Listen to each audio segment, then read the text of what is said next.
Buxoriyga yetib kelgan joyimiz yomg'ir yog'yapti. Stoyankasini qidirib, stoyankasiga borib mashinani joylashtirdik.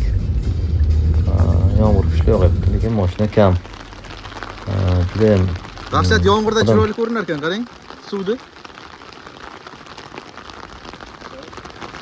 Ha, kam ekan.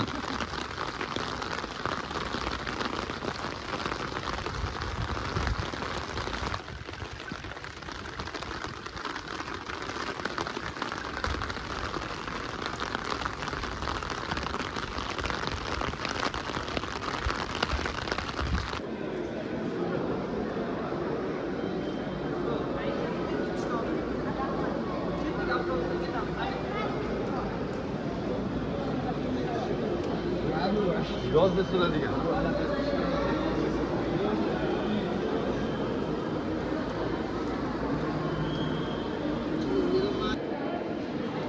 Bu masjidda ichkarisi.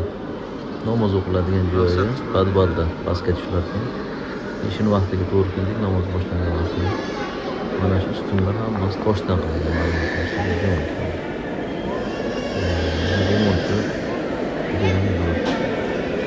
Shaxsan birinchi ko'rishim.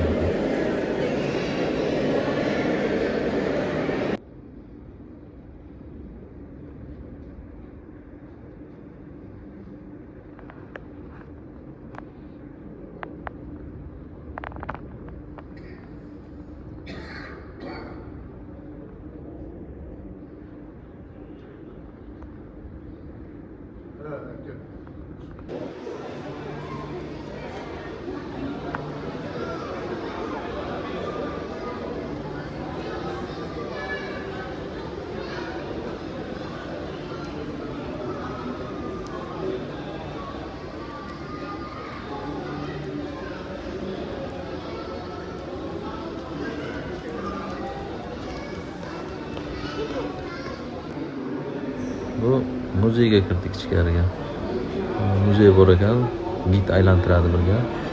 Bir odamga, katta odamga kirish 50 ming so'm, O'zbekiston fuqarolariga, chet elliklar 250 ming so'm ekan. Yosh bolalarga 15 ming so'm. O'sha gid bor, hammasini tushuntirib chiqadi, lekin juda ham chiroyli. Buni ichini kompyuter nimalardan, ekranlar foydalanilgan.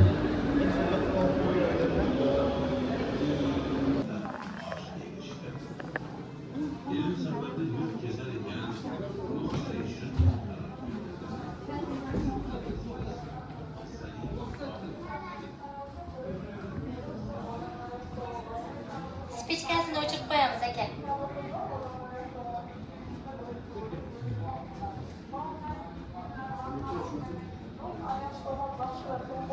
O'rindiqda o'tirsalaringiz bo'ladi, hozir hamma kelsa mana ichkariga.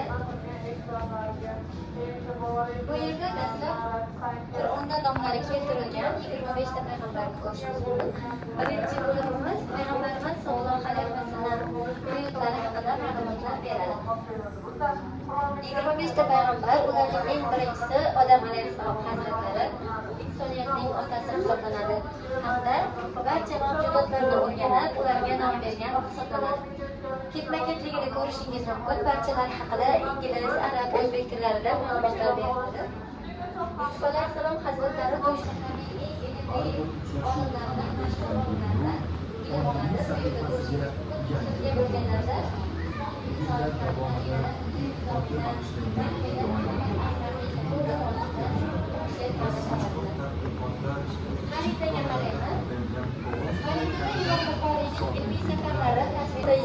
yilda dastlabki bilimlarini Buxoroda olganlar. Muhaddislar davrasida hadis eshitib, hadis yodlab yozib yuradi u kishi. 824-yili Nishonburga, 825-yil Makka kabi shaharlarga boradi.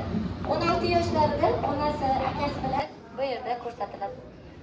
Devorda esa hadislardan namunalar keltiriladi. Ularning markazida albatta amallar niyatlarga bog'liqdir hadisi.